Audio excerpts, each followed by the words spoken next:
Bismillahirrahmanirrahim. Assalamualaikum warahmatullahi wabarakatuh. Jumpa lagi kita dalam channel saya. Masih hari sama juga, iaitu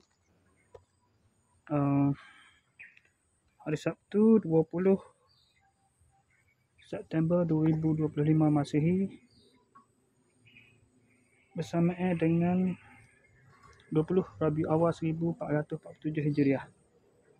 Okey, untuk video buat masa ni, lepas buat video dari dah ni kan, saya nak review barang hadiah untuk Syekh, birthday untuk Syekh Ahmad Awash hari ni, anak Muhammad Fazri.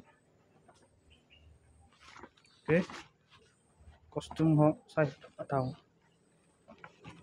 itu anak Sasuke. Okey, sekali saja. Assalamualaikum, jumpa lagi. Sekarang ni pukul buat video ni 40. Okey, sekali saja. Assalamualaikum, jumpa lagi. Bye.